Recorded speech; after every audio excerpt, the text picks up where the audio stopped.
ప్రభునందు ప్రియమైన దేవుని ప్రజలారా, ఎలా ఉన్నారు అందరూ? దేవుని నామాన మీ అందరికీ నా వందనాలు తెలియజేసుకుంటూ ఉన్నాను.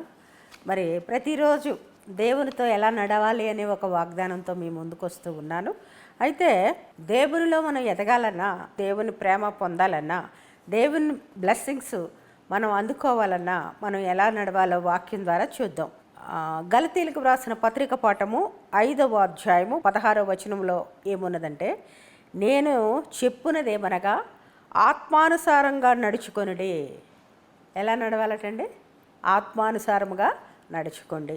సాధారణంగా మనకి 2 ఆత్మల గురించి తెలుసు. ఒకటి దేవుని ఆత్మ, రెండవది దురాత్మ.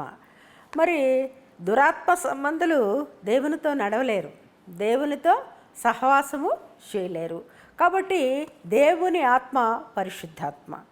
పరిశుద్ధాత్మ లేనిది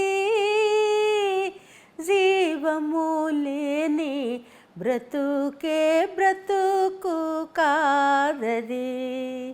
జీవము లేని బ్రతుకే బ్రతుకు కాదది. కాబట్టి మనం దేవుని సహవాసంలో ఉన్నట్లయితే, ఆయన సన్నిధిని మనం నివసిస్తూ ఉన్నట్లయితే, ఆయన ఆత్మ గనక ఆత్మతోనూ సత్యముతోనూ మనం ఆరాధించాలి. కాబట్టి ఆయన ఏమంటున్నాడంటే, నేను చెప్పినది ఏమనగా ఆత్మానుసారముగా నడుచుకొనుడి. దేవునికి స్తోత్రం చెప్దామా? మనం ఎలా నడవాలట? ఆత్మానుసారంగా నడాలి.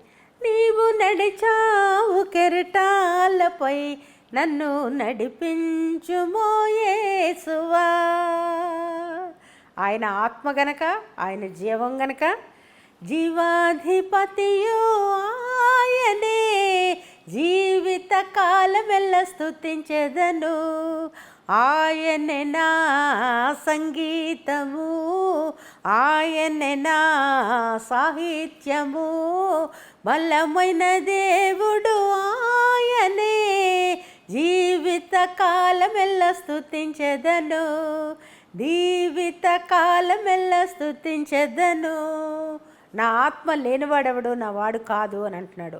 ఆత్మ విషయమై దీనులైన వారు ధన్యులు, పరలోక రాజ్యము వారిది అంటున్నాడు.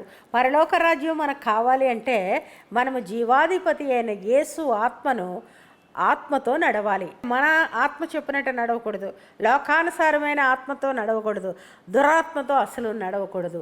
దేవునితో సహవాసం చేస్తే దేవుని ఆత్మ మన హృదయంలో ఉంటుంది. కాబట్టి ఆత్మానుసారంగా నడిచే శక్తిని దేవుడు మీకు అనుగ్రహించునుగాక.